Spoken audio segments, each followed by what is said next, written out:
इस मूवी का नाम है guardians of the Galaxy volume 3 2023। Film की शुरुआत होती है एक प्लेनेट सैयारे से जिसका नाम नोवेयर है, जो अब से गार्डियंस का नया हेडक्वार्टर था। यहाँ पर हमें गार्डियंस की सारी ही टीम दिखाई जाती है। इनमें से रॉकेट रैकून एक कमरे में जाता है, तभी दूसरे प्लेनेट से एडम वॉरलॉक वहाँ पर आ जाता है, जो सीधा रॉकेट के कमरे में घुस जाता है क्योंकि वो उसे ही पकड़ने आया था। जैसे ही रॉकेट उसके सामने आया, वो उस पर हमला कर देता है। इस हमले को देखते ही सारे गार्डियंस एकदम अलर्ट हो जाते हैं। जिसके बाद रॉकेट को बचाने के लिए वहाँ पर नेब्यूला आती है। पहले ही वो काफी ताकतवर थी, अब अपने जिस्म में एक हाईटेक मशीन लगाकर, यानी काफी एडवांस मशीन, एडम वॉरलॉक पर हमला कर देती है। लेकिन एडम वॉरलॉक जो बहुत ही ताकतवर था, बड़े ही आसानी से उसके हमले को रोक देता है। दूर फेंककर वो उसे ढेर कर देता है। अब इसके बाद एक एक करके सारे गार्डियंस उस पर हमला करते हैं, लेकिन वो किसी के भी काबू आ ही नहीं रहा था। हालांकि ये उसे उठा कर फेंकते हैं, बहुत पीटते हैं, पर कोई भी उसके आगे टिक नहीं पाता। अब ये सारी सूरत हाल देखकर जब रॉकेट अपनी गन उठाता है और उसकी तरफ बढ़ने लगता है, उससे पहले एडम वॉरलॉक उस पर भारी हमला करता है। इतना खतरनाक हमला कि एक ही झटके में रॉकेट काफी जख्मी हो जाता है। ढेर होकर वो भी एक जगह पर गिर गया। इस सब के बावजूद भी नेब्यूला हार नहीं मानती। वो दोबारा उठी,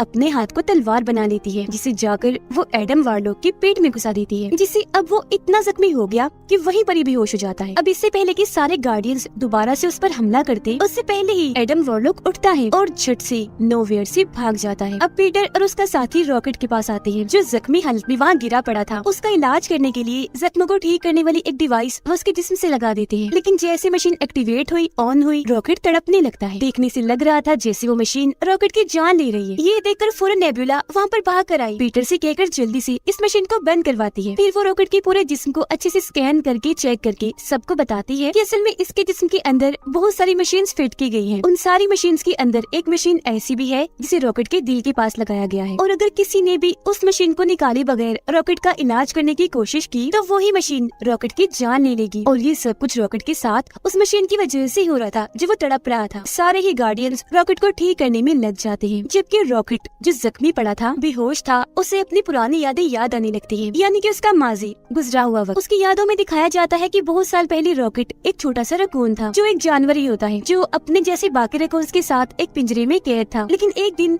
हाई एवोल्यूशनरी वहाँ पर आया, उसने रॉकेट को चुरा लिया, जिसके बाद उस पर एक्सपेरिमेंट किया, जिसके बाद रॉकेट का दिमाग बहुत तेज हो जाता है। उसकी जहानत, उसकी ताकत हाई एवोल्यूशनरी से भी काफी ऊपर चली जाती है। लेकिन जैसे एक्सपेरिमेंट पूरा होता है, बेचारे रॉकेट को दूसरी जेल में डाल दिया जाता है, जहाँ उसके जैसे और भी कई सारे जानवर थे। उन्हें भी यहाँ पर कैद करके लाया गया था एक्सपेरिमेंट करने के लिए। वो 3 जानवर थे जिनकी रॉकेट से दोस्ती हो जाती है। उधर नेब्यूला रॉकेट के पूरे जिस्म को चेक करके ये पता लगवा लेती है कि उसके अंदर जो मशीन्स फिट की गई है, उन्हें कहाँ बनाया गया था। तो वो सभी सोचने लगे कि अगर हम उस जगह पर चले जाए जहाँ पर इन मशीन्स को बनाया गया था, तो हो सकता है हम रॉकेट को ठीक कर दे। और फिर अगले ही पल वो वहाँ पर जाने का फैसला करते हैं, जो एक दूसरा प्लेनेट था जिसका नाम ऑर्बोस्कोप था। पीटर अपनी पूरी टीम को तैयार कर लेता है, जबकि अपने 2 साथियों को यहीं पर नोवेयर में ही छोड़कर जाता है और उनसे कहता है कि यहाँ का ख्याल तुम दोनों को रखना है। फौरन बाद बाकी टीम को लेकर पीटर अपने मिशन पर निकल गया। अब हमें दिखाया जाता है हाई इवोल्यूशनरी, जहाँ उसके पास ही एडम वॉरलॉक और उसकी मोम थी। यहाँ एडम वॉरलॉक की मोम हाई इवोल्यूशनरी से कहती है कि मेरा बेटा अभी बहुत छोटा है, यही वजह है कि वो मिशन में फेल हो गया, रॉकेट को नहीं ला पाया। जो बात सुनकर हाई इवोल्यूशनरी काफी गुस्से में आ गया, कहता है कि मुझे कैसे भी करके रॉकेट चाहिए तो चाहिए। ये कहकर वो एडम वॉरलॉक को बहुत मारता है और उन माँ बेटे को ये धमकी देता है कि अगर अगली बार तुम रॉकेट को लाने में नाकाम रहे और उसे मेरे हवाले ना किया तो मैं तुम्हारी पूरी नस्ल को ही मार दूंगा। यहाँ हमें पता चलता है कि इस वक्त हाई इवोल्यूशनरी जहाँ पर है, वो एक पूरा प्लेनेट है। ये पूरा ही प्लेनेट बिल्कुल हमारी जमीन अर्थ जैसा है, इसीलिए इसका नाम भी काउंटर अर्थ है। अब यहाँ हाई एवोल्यूशनरी इतना पागल, इतना अजीब है कि वो चाहता है कि जितने भी प्लैनेट्स और वहाँ पर रहने वाले जानवर और क्रिएचर्स हैं, वो सब एकदम परफेक्ट होने चाहिए, इन्हें हर लिहाज से बिल्कुल ठीक। इसीलिए वो अलग अलग प्लैनेट्स पर जाकर वहाँ के जानवर और क्रिएचर्स को उठाता है और उन पर एक्सपेरिमेंट करके बदलने की कोशिश करता है अपने मुताबिक। वो उन्हें इतना बदलता है कि उसकी सोच के मुताबिक वो परफेक्ट बन जाए। ऐसे ही फिर हाई एवोल्यूशनरी जानवरों और क्रिएचर्स को लेने के लिए जब प्लेनेट अर्थ पर गया, इन्हें हमारी जमीन पर, तो उसे अर्थ इतनी अच्छी लगी कि उसने ठान लिया कि अब मैं भी बिल्कुल प्लेनेट अर्थ जैसा ही एक प्लेनेट बनाऊंगा, जो दिखने में और उसका माहौल बिल्कुल अर्थ जैसा होगा। यहाँ तक कि वहाँ के घर और लोग भी प्लेनेट अर्थ जैसे होंगे, और यही वो प्लेनेट है जिसे काउंटर अर्थ कहते हैं।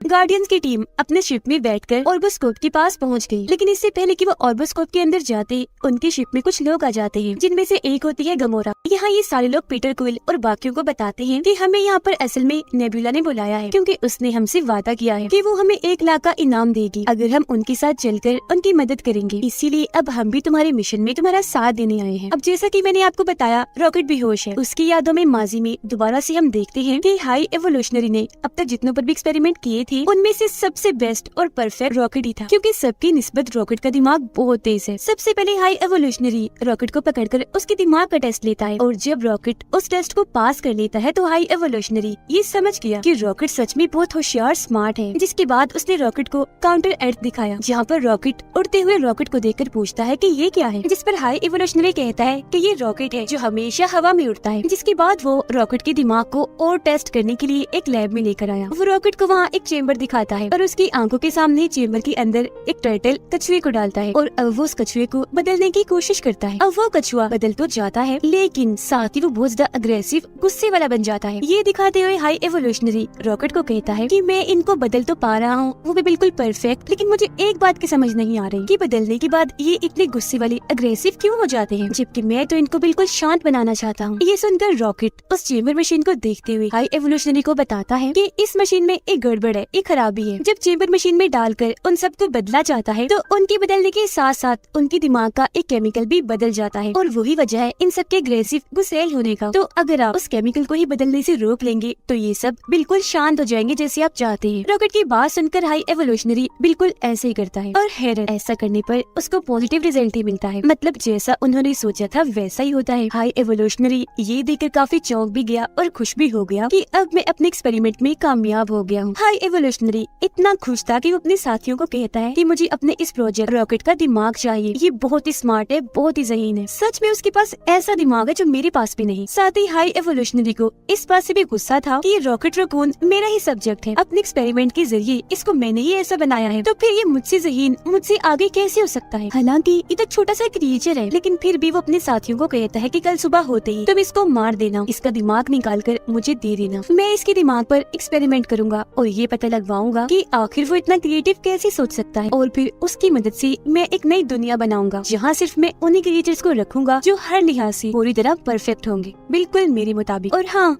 इसका दिमाग निकालने के बाद जो इसके साथी है ना, उनको भी मार देना, क्योंकि वो हमारे अब किसी काम के नहीं। इतना कहती रॉकेट को दोबारा उसकी जेल में बंद कर दिया जाता है। जेल में आते ही रॉकेट अपने साथियों को बताता है कि कल सुबह होते ही हम सबको मार दिया जाएगा, इसीलिए अब हमें कुछ भी करके यहाँ से निकलना होगा। जिसके बाद बाहर जो स्पेसशिप है उनमें बैठकर हम यहाँ से निकल जाएंगे। ये कहते ही रॉकेट वहाँ पर रखी हुई सारी चीजों को इकट्ठा करता है और एक चाबी बना लेता है। उस चाबी से अपनी जेल का ताला खोलता है और वहाँ से बाहर आ जाता है, और अपनी एक दोस्त जो उसे सबसे प्यारी थी उसको भी बाहर निकाल लेता है। लेकिन तभी वहाँ पर हाई एवोल्यूशनरी आ जाता है जो उसकी दोस्त को गोली मार देता है, जिससे रॉकेट की दोस्त की वहीं पर ही मौत हो जाती है। फिर हाई एवोल्यूशनरी उसे कहता है, मैं जानता था रॉकेट तुम यहाँ से भागने की कोशिश जरूर करोगे, तो इसीलिए मुझे यहाँ पर आना पड़ा, और अब मैं तुम्हारी बाकी साथियों को भी मार दूंगा और अभी के अभी तुम्हारा दिमाग निकालूंगा। सुबह तक का इंतजार मैं नहीं करने वाला। अपनी आंखों के सामने ही रॉकेट अपनी दोस्त को मरा हुआ देखकर बहुत दुखी हो जाता है, और अब उसे काफी गुस्सा भी आ गया था। वो हाई एवोल्यूशनरी पर हमला कर देता है, उसका मुंह नोचकर वहाँ से भाग जाता है। जैसे तैसे वहाँ से बाहर आकर स्पेसशिप में बैठा और उसे लेकर वहाँ से निकल गया। यानी इस तरह से वो हाई एवोल्यूशनरी की कैद से आजाद हुआ था। उधर गार्डियंस की पूरी टीम गमोरा के साथ मिलकर उस प्लेनेट ऑर्बोस्कोप में आ जाते हैं। फिर ये वहाँ पहुँचकर मेन एरिया में आ गए। इस जगह पर रॉकेट की सारी जानकारी थी। रॉकेट की फाइल को वहाँ से लेकर बाहर निकल आते हैं। फिर अपनी शिप में आने के बाद गार्डियंस की टीम रॉकेट की फाइल को खोलती है। उस फाइल के जरिए इन सबको पता चल जाता है कि अब तक रॉकेट के साथ क्या क्या हुआ। जिसके बाद रॉकेट की यादें, उसकी माजी की जो कहानी हमने देखी, वो सभी गार्डियंस की टीम भी देख लेती है। सभी गार्डियंस जान जाते हैं कि हाई एवोल्यूशनरी ने रॉकेट के साथ बहुत गलत किया है। वीडियो को देखकर नेबुला को रॉकेट पर बहुत तरस आने लगा। वो कहती है कि इतनी ज्यादती तो कभी भी किसी के साथ भी नहीं हुई। फिर सबको पता चला कि रॉकेट के दिल के पास जो मशीन है जो उसका इलाज उन्हें नहीं दे रही, उस मशीन को एक कोड डालकर निकाला जा सकता है, लेकिन वो कोड क्या है गार्डियंस को पता नहीं चल पाता। ऐसा इसलिए क्योंकि हाई एवोल्यूशनरी के लोग रॉकेट की फाइल से उस कोड को मिटा चुके थे, लेकिन गार्डियंस फाइल के जरिए ये पता लगवा लेते हैं कि उस कोड को मिटाया किसने है और अब उस कोड की जानकारी है किसके पास। तो अब ये फैसला करते हैं कि हम मिलकर उस आदमी के पास जाएंगे और उसे कोड छीनकर रॉकेट की जान बचाएंगे। लेकिन गमोरा ऐसा करने से मना कर देती है और उनसे कहने लगी कि वो आदमी इस वक्त हाई एवोल्यूशनरी के पास है, तो अगर हम वहाँ गए तो सारे मारे जाएंगे, इसीलिए अब मैं तुम्हारा साथ नहीं दे सकती। वो फिर अपने एक साथी को अपनी लोकेशन भेज देती है कि इस वक्त मैं कहाँ हूँ और मुझे जल्दी से लेने आ जाओ। लेकिन हम देखते हैं कि उसके साथी को ऑर्बोस्कोप में एडम वॉरलॉक और उसकी मॉम ने पकड़ लिया है। तो जैसे गमोरा अपनी लोकेशन भेजती है, उसके बारे में एडम वॉरलॉक और उसकी मॉम को भी पता चल गया था, तो इसीलिए वो गार्डियंस को पकड़ने के लिए जाने लगते हैं। उधर गार्डियंस जैसे ही हाई एवोल्यूशनरी के पास पहुंचते हैं तो वो इन्हें बताता है कि जानते हो मेरा प्लान क्या है, अब मैं तुम सबको मार दूंगा और तुमसे रॉकेट को हासिल कर लूंगा जो मेरा सब्जेक्ट है। ये सब कुछ मैंने ही किया है, तुम्हें यहाँ पर अपने प्लान के जरिए मैंने ही बुलाया है। जिसके बाद अपने लोगों को वे हुक्म देता है कि बाहर गार्डियंस की शिप में रॉकेट है, जल्दी से जाकर उसे ले आओ। फिर हाई एवोल्यूशनरी जाकर अपनी शिप में बैठ जाता है और अपने लोगों को हुक्म देता है कि अब मेरे जाने के बाद इस पूरे प्लेनेट को तबाह कर दो। उसके लोग ऐसे ही करने लगते हैं, शिप को उड़ाकर धीरे धीरे प्लेनेट को तबाह करने लगते हैं। जिससे होता ये है कि वहाँ पर जगह जगह धमाके होने लगते हैं। ये सब होता हुआ देखकर गार्डियंस टीम के दो लोग पीटर और ग्रूट जो वहीं पर थे हाई एवोल्यूशनरी के लोगों से लड़ने लगते हैं। अपने पावरफुल गन से वो उन सभी को शूट करने लगते हैं और उन सब में से उस आदमी को उठा लेते हैं जिसके पास उस मशीन का कोड है जिसके जरिए वो रॉकेट को बचा सकते हैं। अब पीटर के बाकी साथी देखते हैं कि ये पूरा प्लेनेट तबाह हो रहा है जबकि हाई एवोल्यूशनरी अपने शिप को यहाँ से निकलवा रहा है। अब गार्डियंस टीम के उन तीनों मेंबर्स को ये लगता है कि पीटर और ग्रूट अभी भी स्पेसशिप में हैं, तो उन्हें बचाने के लिए वो स्पेसशिप में चले जाते हैं। लेकिन असल में पहले ही पीटर और ग्रूट उस आदमी को लेकर स्पेसशिप से कूद चुके थे। पीटर और ग्रूट सीधा रॉकेट के पास जाते हैं अपने स्पेसशिप में। वो रॉकेट में उस कोड को डाल देते हैं जिससे वो मशीन जो उसके दिल के पास लगी हुई थी वो बंद हो जाती है। पीटर उसके जख्मों का भी इलाज करता है जिससे रॉकेट बिल्कुल ठीक हो जाता है। अब नेब्यूला पीटर से राब्ता करती है और पूछती है कि तुम कहाँ पर हो, तुम्हें बचाने के लिए हम स्पेसशिप में आए थे। पीटर उससे कहता है कि मैं और ग्रूट तो कब से वहाँ से निकल चुके हैं, हम अपने स्पेसशिप में हैं, रॉकेट भी हमारे साथ है जो अब बिल्कुल ठीक है। ये सुनकर बाकी टीम मेंबर्स जल्दी से उस स्पेसशिप से बाहर निकलने की कोशिश करते हैं, लेकिन पहले वहाँ पर हाई एवोल्यूशनरी आकर उन्हें वहाँ कैद कर देता है। गार्डियंस की वो तीनों मेंबर्स कैद होकर देखते हैं कि यहाँ पर बहुत सारे छोटे छोटे क्रिएचर्स और जानवर हैं जिन्हें हाई एवोल्यूशनरी ने यहाँ पर कैद किया हुआ है क्योंकि वो इन पर एक्सपेरिमेंट करने वाला है। ये देखकर वो सब फैसला करते हैं कि अब हम अकेले ही यहाँ से नहीं जाएंगे बल्कि अब हम इन सबको भी आजाद करके अपने साथ ले जाएंगे। पीटर और उसके बाकी साथी हाई एवोल्यूशनरी की स्पेसशिप के लिए निकल जाते हैं अपने बाकी साथियों को बचाने के लिए। पीटर अपने प्लेनेट नोवियर पर राब्ता करता है और अपने साथी को कहता है कि जल्दी से यहाँ पर आ जाओ जहाँ पर मैं तुम्हें कहता हूँ। तब उसका साथी ऐसे करता है जो लोकेशन थी हाई एवोल्यूशनरी के स्पेसशिप के बिल्कुल पास। जिसके बाद पीटर अपने साथियों को लेकर उसकी स्पेसशिप में आ जाता है अपने साथियों को बचाने के लिए। यहाँ पर हम हाई एवोल्यूशनरी, उसके साथी और गार्डियंस ऑफ द गैलेक्सी की टीम के बीच जबरदस्त किस्म की लड़ाई को देख पाते हैं। लेकिन क्योंकि गार्डियंस की टीम ज्यादा बहादुर थी तो बहुत अच्छे से उनका सामना करती है और एक जबरदस्त सी लड़ाई के बाद उन्हें हरा देते हैं और फिर आखिरकार वो हाई एवोल्यूशनरी को भी हरा देते हैं। फिर वो सारे मिलकर रॉकेट को कहते हैं कि अब तुम हाई एवोल्यूशनरी को जल्दी से मार दो, लेकिन रॉकेट ऐसा करने से मना कर देता है। अपनी टीम को कहता है कि मैं इसके जैसा नहीं हूँ, अगर हाई एवोल्यूशनरी ऐसा है तो मैं उसके जैसा नहीं बन सकता। इसी के साथ गार्डियंस की टीम हाई एवोल्यूशनरी की शिप में जितने भी लोग, जानवर, क्रिएचर्स बंदी थी उन सबको आजाद करवा लेते हैं। वो फिर उन सबको भी नोवियर में डाल देते हैं और खुद भी वहीं आ जाते हैं। और ये सब करने में उनका साथ एक डॉग देता है जो पीटर का साथी था, क्योंकि वो अपनी ताकतों का इस्तेमाल करके नोवियर प्लेनेट को हाई एवोल्यूशनरी के स्पेसशिप से जोड़ देता है। लेकिन वो इतनी सारी ताकत लगा चुका था कि बीच में ही उसकी ताकत टूट जाती है, जिससे नोवियर प्लेनेट और हाई एवोल्यूशनरी का स्पेसशिप एक दूसरे से अलग अलग हो जाते हैं। जिससे सारे लोग तो नोवियर प्लेनेट पर आ गए थे, लेकिन पीटर अभी भी हाई एवोल्यूशनरी की स्पेसशिप में था। ये देखकर पीटर काफी घबरा गया। वो एक लंबा सा जंप मारकर कूदकर नोवियर में आने की कोशिश करता है, लेकिन उसके ऐसा करने से वो स्पेस में खुले आसमान में ही लटक जाता है, जहाँ उसकी हालत काफी खराब हो जाती है। ऐसा लग रहा था जैसे वो मरने वाला है। लेकिन उससे पहले ही एडम वॉरलॉक वहाँ पर आया और पीटर को उठाकर नोवियर में ले जाता है, जिससे उसकी जान बच जाती है। जिसके बाद सारे गार्डियंस ये फैसला करते हैं कि अब हम